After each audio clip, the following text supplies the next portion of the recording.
How podcasts can help independent authors sell more books.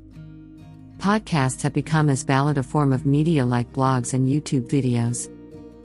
They are not necessarily radio substitutes, so to speak, but they are the perfect form of entertainment for those commuting to work or college every day. They are easy to carry, do not hurt your eyes. Just sit and listen. Thus, podcasts were popularized, covering all possible subjects. We are no longer in an age where people consume whatever is in front of them. Instead, we look for specific content right for our tastes. We'd rather choose and marathon a series on Netflix than follow the TV schedule.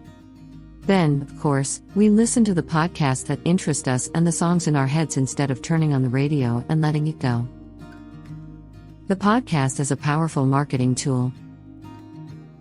Marketing also follows these new trends. More and more is being invested in digital advertisements that appear only to interested people. And another exciting way is to establish partnerships with influencers whose target audience is the same as your genre and style. The influencer's word of trust conquers new consumers. But what does all this have to do with you, an independent author? Podcasts can be a way for you to find your own audience. Your readers, your loyal public. How podcasts works for independent authors. For ebook authors and independent authors, the tactic is to get your potential readers interested in what you have to say. Therefore, the chosen podcast must follow the same theme as your books. For example, if you write fantasy books, ideally, your podcast is specialized in the fantasy genre, including covering other forms of media, documentaries, such as movies, but always mentioning books. In short, talk about the same topics as from your book in your podcast. Having your own podcast is a loyalty tool. You'll gain loyal listeners who turn on your podcast on their way to work each day, and who are likely to read your book before bed rather than using an insomnia remedy.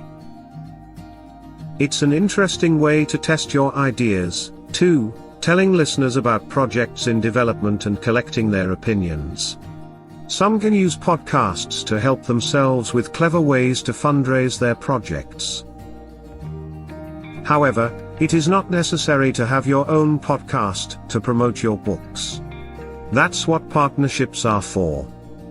A positive point of podcasts for authors is that guests are always welcome to make the program enjoyable. Try contacting podcasts that share your target audience, see if they're not interested in doing an interview or guest appearance. Usually, you don't need to be in the same place as the person to record. It would be best if you had a good microphone and internet connection.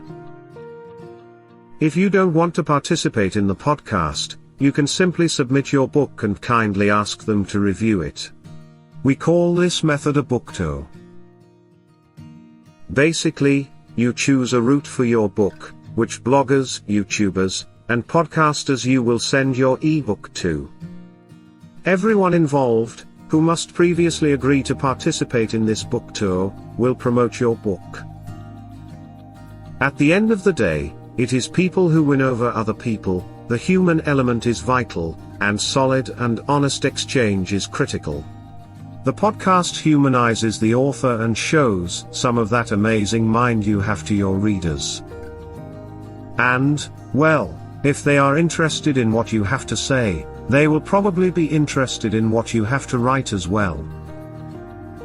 Furthermore, even if you're not interested in starting a podcast yet, it can be an excellent opportunity to familiarize yourself with the subject.